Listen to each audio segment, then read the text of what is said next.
자, 오늘 설교는 마지막으로 용서의 성품을 설교를 해드리도록 하겠습니다.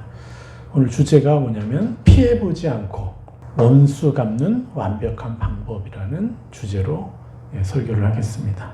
우리가 원수를 갚는 데 있어서도 하늘 차원의 방법을 써야 되겠죠.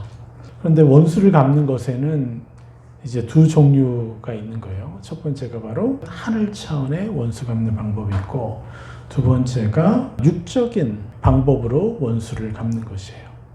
그런데 우리는 보통은 육적인 방법, 세상적인 지식, 세상적인 그 정서로 갚는 것을 여태까지 훈련되어 왔어요. 이 세상을 통해서 주입받아 왔다는 거죠. 심지어 성경에도 구약에도 뭐라고 말합니까? 눈에는 눈, 이에는 이라는 이 구약의 방법이 있기 때문에 우리 그리스도인들도 눈에는 눈, 이에는 이를 핑계 삼아서 사람들을 용서하지 못하고 원수 갚으려고 하는 분들도 계시다는 거예요. 물론 더 하나님을 인격적으로 만나고 하나님의 형상을 추구하고 그렇게 살아가시는 분들은 좀 차원이 다르겠죠. 그러나 이분들조차도 괴리감을 느끼면서 마음의 갈등을 느끼면서 그렇게 나아가고 있는 것 같아요. 그래서 우리는 명확히 알아야 됩니다. 육신적으로 눈에는 눈, 이에는 이로 우리가 원수를 갚으면 반드시 그에 대한 또 다른 공격을 맞게 된다는 사실이에요. 이것을 우리가 알아야 돼요. 하늘 차원의 원수 갚음을 해야 돼요. 하늘 차원의 원수 갚음은 사단에게 빌미를 제공하지 않기 때문에 원수를 갚아도 사단으로부터 우리가 공격을 받거나 보복을 당하지 않습니다. 그래서 누구에게도 손해가 되지 않는 원수 갚음이 바로 하늘 차원의 원수 갚음이죠. 그런데 우리가 너무 화가 나서 우리가 분노해서 정말 하나님 의지하지 않고 사람을 그렇게 상처 주는 원수 갚음, 다양한 것이겠죠. 말로 상처를 줄 수도 있고요. 그래서 그걸로 원수를 갚기도 하고 정말 많은 일들이 있죠. 그러나 그것의 결과는 뭐냐? 우리도 내적으로 피해를 입게 된다는 것입니다. 예수님 이전과 이후의 차이가 뭡니까? 무엇보다도 예수 이전과 예수 이후의 차이가 엄청 많지만 오늘 한 가지만 말씀드리고 싶어요.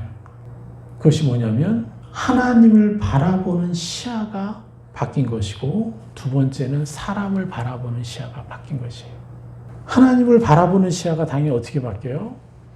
더 친밀하고 은혜롭고 자비롭고, 그래서 내 아버지보다 더 완벽한 아버지이고, 이렇게 시야가 바뀌는 수 있도록 또 다른 차원으로 올라간 거죠. 예수 그리스도의 그 보혈의 은혜 때문에. 두 번째는 뭐냐? 바로 사람을 바라보는 시야가 바뀌었다고 그랬죠. 자기 자신을 바라보는 시야. 어떻습니까? 또 다른 사람들을 바라보는 시야가 어떻습니까? 예수 그리스도의 십자가를 통해서 바라보니까 어때요? 당연히 내 자신에 대한 정죄감들을 내가 거절할 수 있게 됐죠. 그래서 하나님과 더 친밀하게 나아갈 수 있게 됐죠. 그리고 또 아까 말씀드렸던 하나님을 바라보는 시야가 바뀌었는데, 이것도 뭘로 봐요? 예수 그리스도의 그 십자가로 하나님을 보니까 어떻게 돼요? 하나님의 그 놀라운 은혜와 사랑. 그걸로 나를 바라보시는구나. 그래서 악한 영이 나를 속이고 하나님이 나를 받아들이지 않을 거야 라고 속이고 나를 처벌하실 거야, 이런 식의 두려움을 주는 그 모든 것들이 바뀌지 않았습니까? 예수 그리스도 십자가를 통해서 바라보면 그렇게 되는 것이죠. 그래서 십자가로 바라보니까 하나님을 바라보고 내 자신을 바라보고 남들을 바라보니까 어떤 차원의 삶으로 바뀌어요? 이제 좀 신적 점, 하늘 차원의 그 섭리, 하늘 차원의 원리, 하늘 차원의 성품으로 바뀌는 거죠. 그래서 두려운 하나님이 어떻게 바뀌었다고 그랬어요? 십자가를 보니까 희생과 자비의 하나님, 사랑의 하나님, 은혜가 넘치는 하나님, 친밀히 사귈 수 있는 아버지로 바뀌었다고 그랬어요. 십자가로 하나를 보니까. 그리고 내 자신을 십자가로 바라볼 때는 어때요? 자기 정죄와 교만으로 내 자신을 바라봤었는데, 교만은 뭐예요? 내가 남들보다 잘해. 이거보다 더 나아. 그 사람보다 더 나아. 이러면서 하나님의 은혜로 나를 바라보지 않고 마치 자기 의와 자기의 공로로 뭔가를 누구보다 더 낫다고 생각하고, 저 사람도 노력을 안 해. 저 사람 수준이 낮아. 저 사람 성품이 너무 문제가 많아.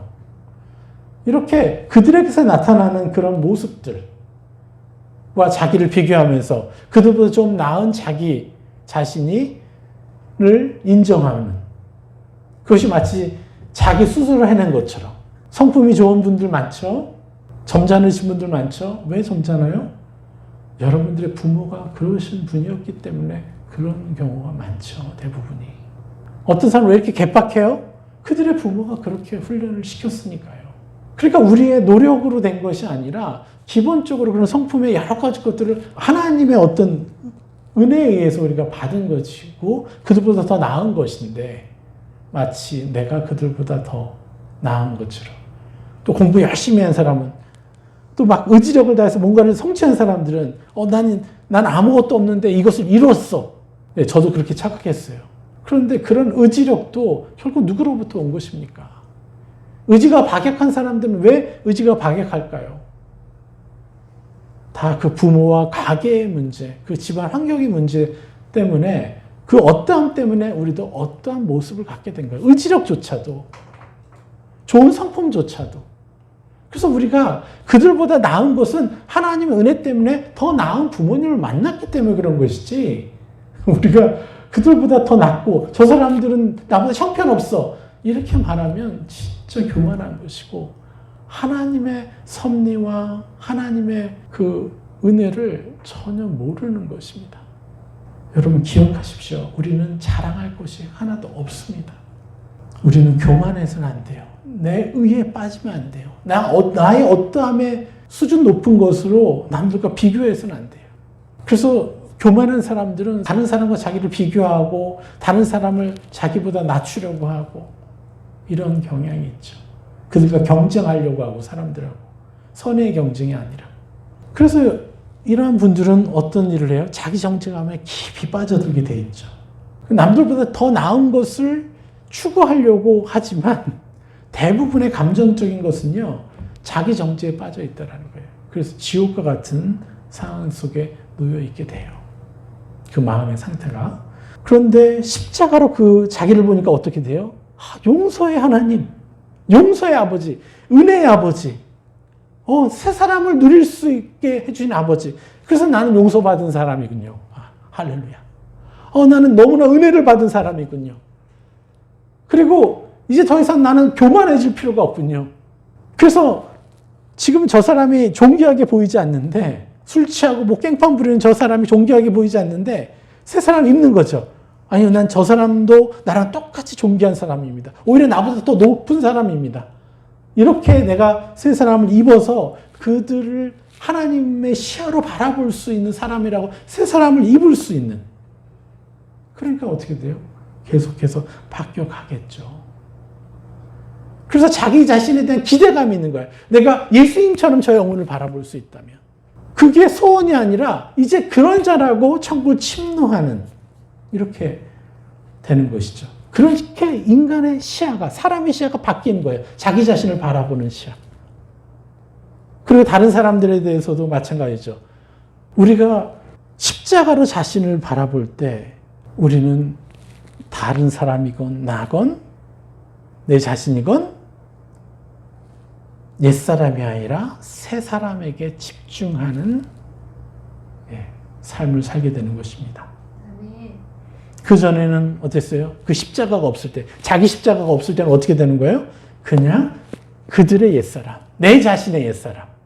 그러니까 그 결과가 또 어떻게 돼요? 하나님을 봐도, 성경을 읽어도요, 하나님에 대한 부정적인 이미지의 하나님을 인정하게 되는 거예요. 두렵고 하나님, 심판하신 하나님, 다 옛사람의 눈으로 보는 거죠. 옛사람에게 집중하는 삶이었죠.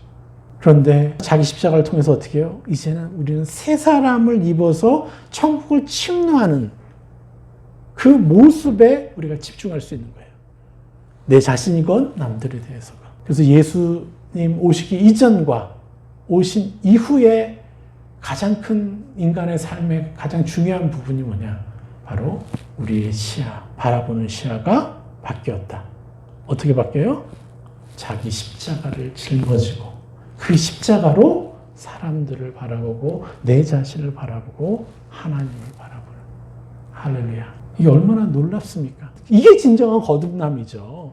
저는 애니어그램 8번 유형이기 때문에요. 분노의 사람이고 막 굉장히 피를 흘리면서까지 뭔가를 취해야 되고 노력해서 얻어야 되고 뭔가 성과를 이루려고 달려가는 사람이에요. 그렇지 못할 때는 분노가 일어나고 너무 답답하고 안타까운 성향들이 있었죠.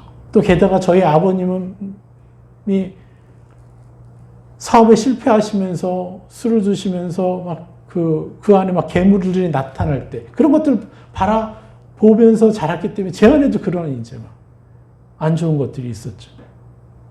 결혼하고 하서야 이제 알기 시작한 거죠. 그런데 그 모든 것들을 자기 십자가를 통해서 내가 아니라고 거절할 수 있고, 그리고 하나님의 말씀해 주시는 나로 내가 입을 수 있고, 그리고 하나님이 말씀해 주신 그 사람들로 저 사람들을 인정해 주고 입혀줄 수 있으니까 완전히 거듭난 거죠. 얼마나 놀라운 은혜입니까? 정말 이 복음이 없었더라면, 예수 그리스도의 십자가의 비밀을 알지 못했더라면 참 제 인생이 너무 안타까웠을 텐데, 그리고 내 아내와 내 아이들이 얼마나 지옥과 같은 삶을 살았겠어요. 참 너무 감사하죠. 여러분들도 저보다 더 많은 은혜들, 자기 십자가로 사람을 바라보고 자신을 바라보고 하나님을 바라보는 이 축복을 마음껏 누리실 축원드립니다. 그래서 우리는 뭘도 할 수 있는 거예요? 용서도 할 수 있는 거예요. 용서도 내 수준으로 하는 게 아니라, 옛사람의 수준으로 하는 게 아니라 하나님 나라의 그 차원으로 할 수 있게 되는 것이에요. 그 시작은 뭐라고 그랬습니까? 계속해서 제가 3주 동안 말씀드렸잖아요. 입으면 된다는 거죠. 내가 그렇게 할 수 있는 자라고 인정하라는 것이죠. 마태복음 5장 17절 말씀 보겠습니다. 내가 율법이나 선지자를 폐하러 온 줄로 생각하지 말라. 폐하러 온 것이 아니요 완전하게 하려 함이라. 아멘. 내가 율법이나 선지자를 폐하러 온 것이 아니라고 예수님이 분명히 말씀합니다. 뭐하러 오셨다고요? 완전하게 하러 오셨다는 거예요. 그러니까 구약 수준의 삶에서 이제는 어떻게 완전케 된, 우리가 간음에 대한 얘기도 했죠. 간음도 이 구약에서는 어떻게 육체적인 간음에 대한 죄만 물었는데, 왜요? 그때는 자기 십자가를 입는 법을 사람들이 모르니까.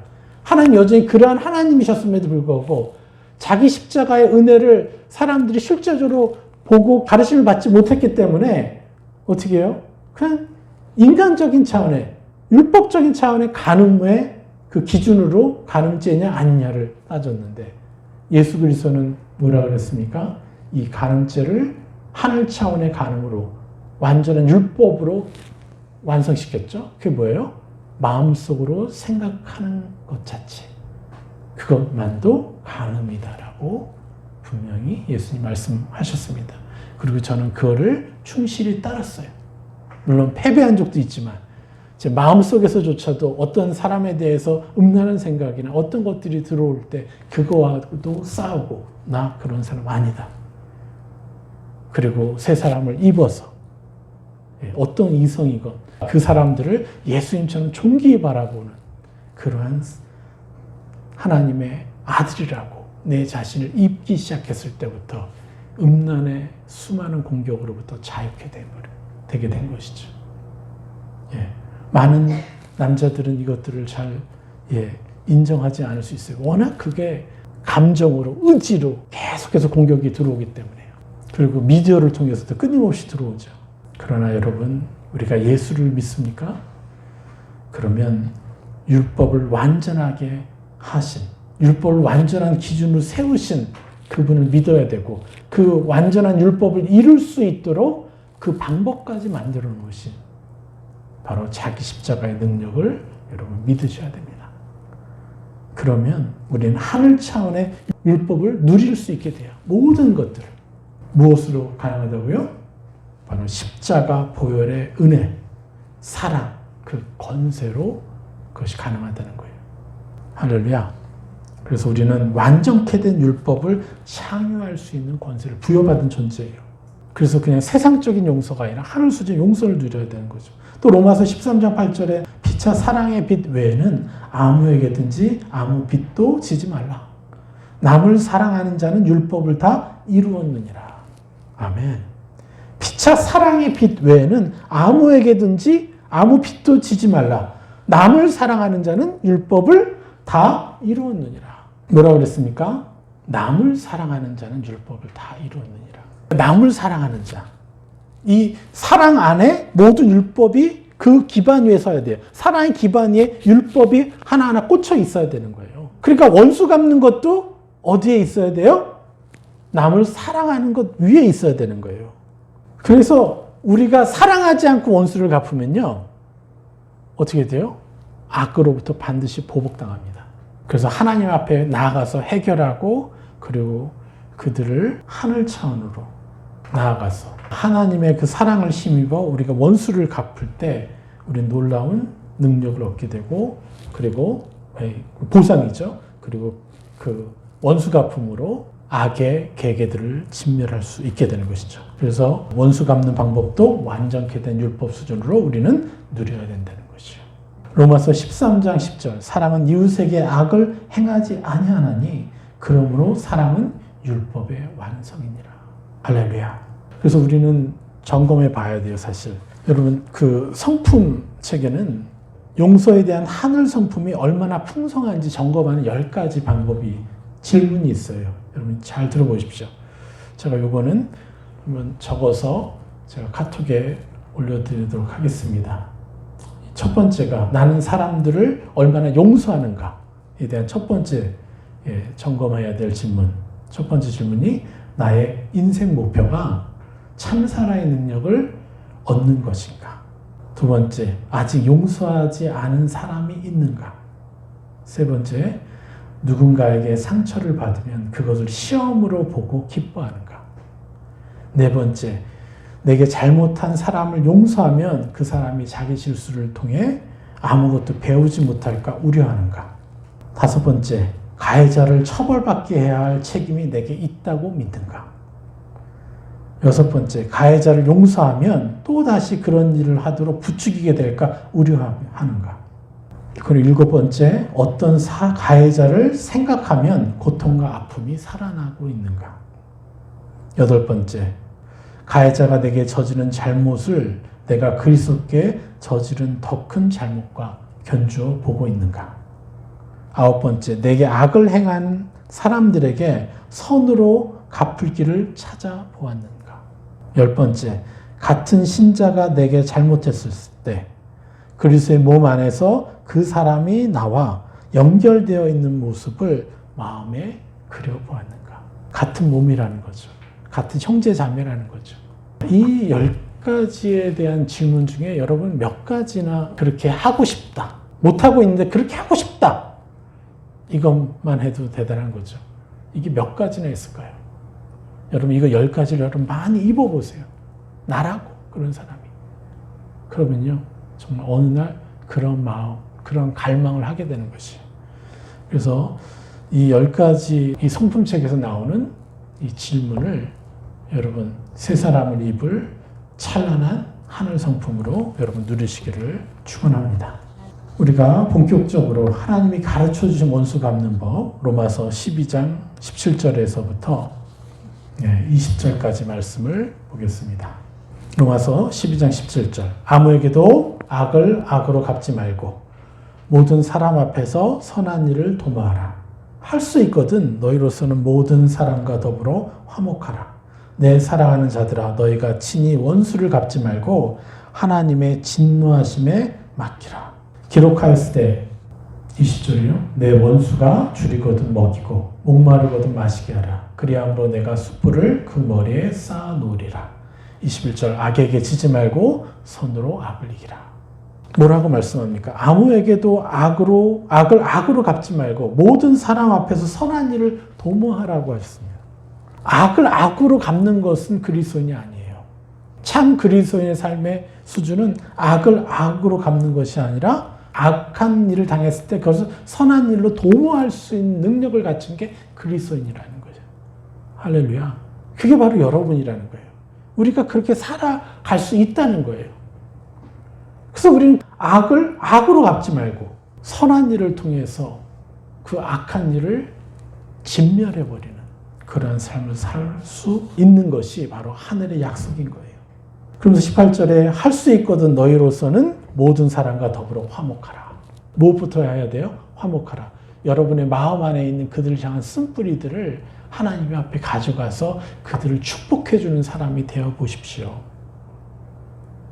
그러면요, 그 화목이 시작되는 거예요. 그리고 실제로 그들을 주장질하고 그들로 하여금 나에게 악한 일을 하게 하고 나에게 상처를 주거나 나를 삐지게 만드는 그런 모든 일에는 누가 관여를 해요? 악한 마귀가 뒤에서 사주를 하고 있다고 말씀드렸잖아요. 여러분, 사기를 치는데 요즘에 영화들 보면 누구를 사기칠 때 설계한다 그러죠. 사기꾼들의 아비가 누구예요? 사단 마귀 아닙니까? 그 설계를 누구한테 배웠겠어요? 그 사기꾼들이 사단에게서 배웠죠. 악한 마귀들한테, 악한 영들에게 배웠죠. 그렇다는 건 뭐냐? 한 사람을 그렇게 장악하고 자기의 노예처럼 부리기 위해서 악한 마귀들은 뭘 한다는 거예요? 그 사람이 하나님을 떠나서 악한 마귀의 그 생각, 감정, 이 의지에 휘둘리게 하려고 설계를 한다는 거잖아요. 그 설계가 바로 불화살인 거죠. 또 불화살을 통해서 저 사람으로 A라는 사람을 통해서 내게 공격해 들어오는 거고 A뿐만 아니라 B, C, D 이런 사람들을 통해서 나로 하여금 상처를 입게 해서 그리고 또 불화살을 쏴서 내가 그들을 미워하게 하고 또 F라는 사람을 통해서 또 저 사람들에 대해서 좋지 않게 생각하고 거짓 소문을 만들고 선입견을 만들어주고 그렇게 해서 어떻게 해요? 하나님과 멀어지게 하는 것이잖아요. 그래서 결국은 설계하는 자, 우리를 속이려고 설계하고 사주하는 자는 누구예요? 악한 영이지 않습니까? 그래서 할 수 있거든 모든 사람과 더불어 화목하라라는 이 말씀은 바로 그 모든 것을 하나님께 가져가서 하나님께 말씀드리고 하나님께 들으면 내가 그 사주자의 말을 듣는 게 아니라 설계한 자의 말을 듣는 게 아니라 하나님을 통해서 듣고 그들을 축복하기 시작하면 그 모든 악한 영들이 설계한 그 모든 괴계들이 한순간에 무너지게 되는 것이죠. 할렐루야. 너무 단순해요. 그냥 사랑한 율법의 완성이라고 분명히 말씀했잖아요. 왜 율법을 주셨습니까? 악으로부터 우리 자신을 보호하라고 주신 게 율법 아니에요? 그런데 하나님 앞에 가져가서 사랑하려고 하나님께 여쭤보면 어떻게 되는 거예요? 아니면 사랑하기 싫어요. 괜찮습니다. 사랑하기 싫어도 하나님 앞에 우리가 토설하듯 하나님께 가져가면 그 안에서 하나님의 위로를 받고 하나님의 사랑을 받기 때문에 내 안에 어떻게 해요? 사랑하고 싶은 마음이 생기기 시작하는 거예요. 사랑하고 싶은 마음이 생기지 않을지라도 사랑은 해야 된다는 것은 인정하게 된다는 거예요. 그러면 나는 용서해 주는 사람입니다. 사랑해 주는 사람입니다. 이렇게 새 삶을 입을 수 있게 되는 거잖아요. 그렇다고 너 왜 사랑 못해? 이렇게 하나님이 말씀하시지 않는 분이지 않습니까? 아우, 너가 정말 사랑하기 힘든, 너무나 원한이 깊은 텐데 너가 그래도 내 말을 듣고 사랑은 해야 되겠구나라는 그 나의 뜻을 그래도 인정해 준 것만으로 너는 모든 것을 다 행했다. 너가 할 수 있는 최대한의 것을. 그러면서 하나님은 우리를 안아주시고 얼마나 기뻐하시겠어요. 그리고 하나님 우리에게 많은 것을 요구하지 않죠. 그냥 입어라. 천국을 침노해라. 너는 사랑하고도 남을 사람이라고 그렇게 너 스스로를 나의 이름으로 입어라. 이것만 요구하시는 거죠. 그렇게 입을 때 우리는 바뀐다고 말씀드렸고요. 19절 내 사랑하는 자들아 너희가 친히 원수 갚지 말고 하나님의 진노하심에 맡기라. 여기서 중요한 것은 하나님의 진노는 누구에게 향하고 있어요? 나를 괴롭힌 상처 준 사람들을 향하고 있겠어요? 그들을 사주하고 있는 악한 영에게 향하고 있어요?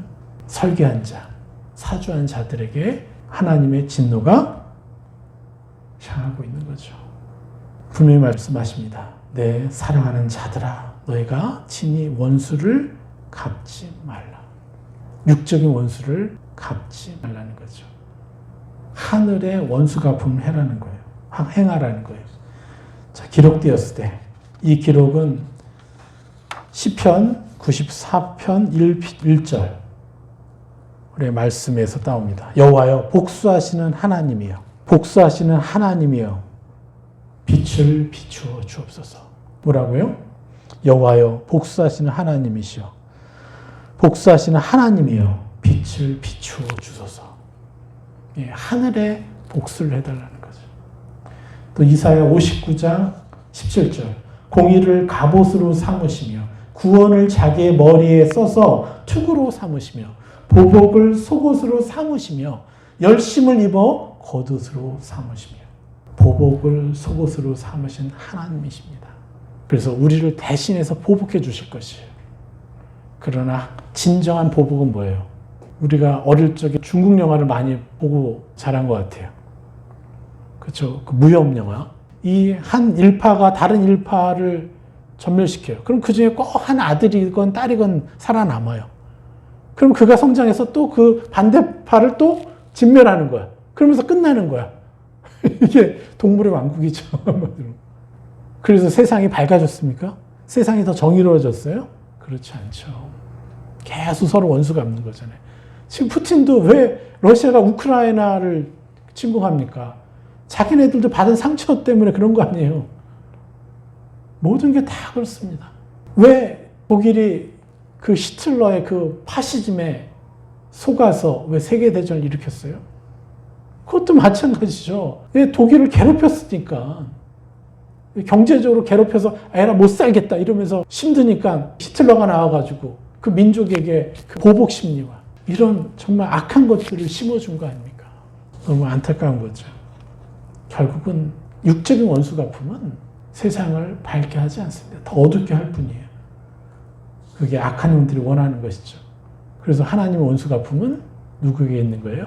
사람에게 있는 게 아니라 악한 영들에게 있는 것이에요.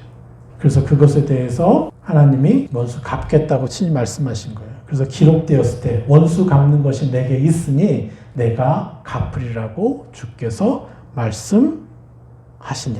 이게 19절 말씀입니다. 그리고 그 하늘의 원수 갚음을 드디어 20절에서 말씀합니다. 하늘 차원의 원수 갚음. 내 원수가 줄이거든 먹이고 목마르거든 마시게 하라.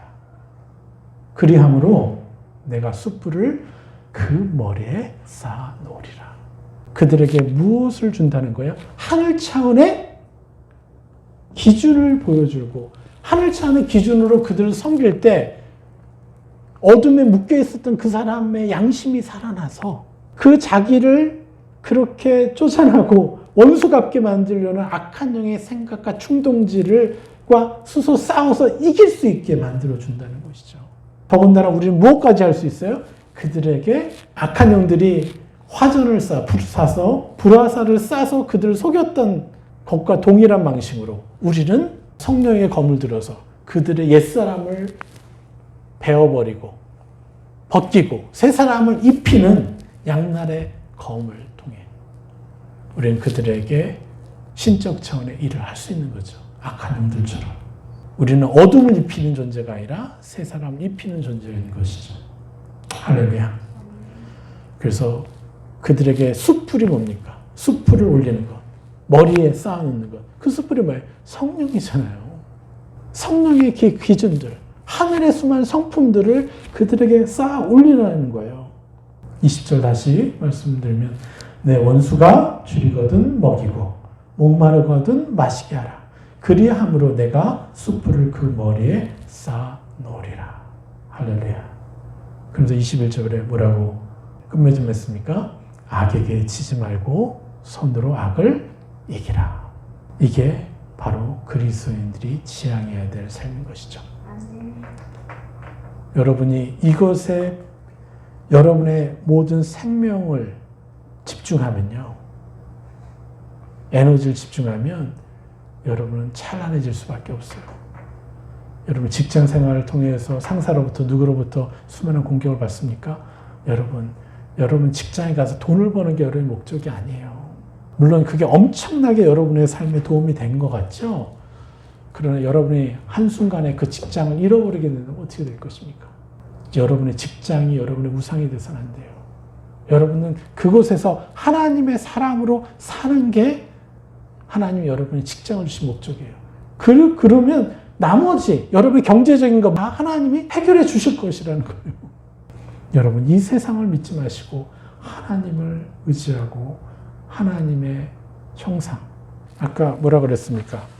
스스로 점검하는 거, 사랑, 내가 용서한 사람인지. 첫 번째 질문이 뭐라 그랬어요? 나의 인생 목표가 참 사랑의 능력을 얻는 것인가? 네. 인생의 목표가 참 사랑의 능력을 얻는 것인가? 참 사랑의 능력을 얻고 그것을 행함으로 내가 가는 곳이 하나님의 지성소가 되게 해야 때 여러분의 인생은 찬란해지는 거죠. 왜 불행하게 삽니까? 왜 내가 사람들로부터 상처를 받고 그것으로 내가 왜 힘들어야 됩니까? 오히려 할렐루야 외치며 그들에게 세상을 입혀주는 그 일을 행해야 되죠. 우리는 그 일을 행해야 돼요. 또 19절에서 또 오해할 일이 있어요.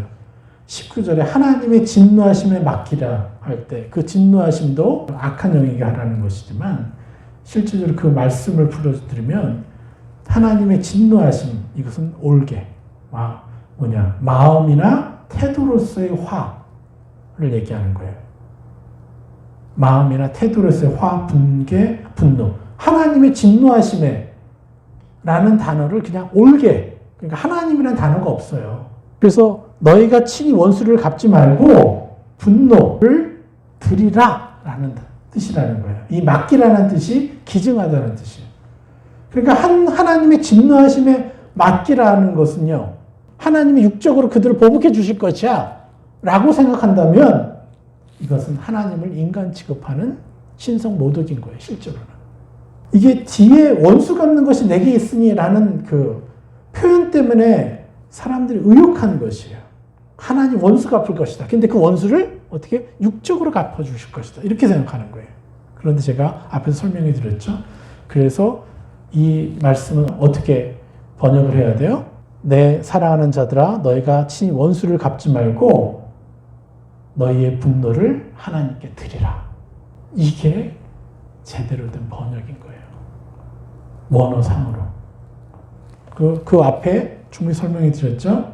이것을 우리가 명확히 알아야 되는 것이죠. 우리는 멋지게 살아야 돼요.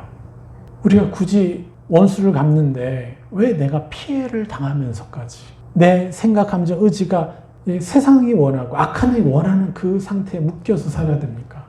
내가 육적인 원수를 갚으려고 하면요. 우리는 거기서 벗어나지 못하게 돼요. 그래서 하늘 차원으로 완벽하게 원수를 갚아야 되는 것이죠. 이것이 바로 뭐예요? 하늘의 용서를 행하는 것이죠.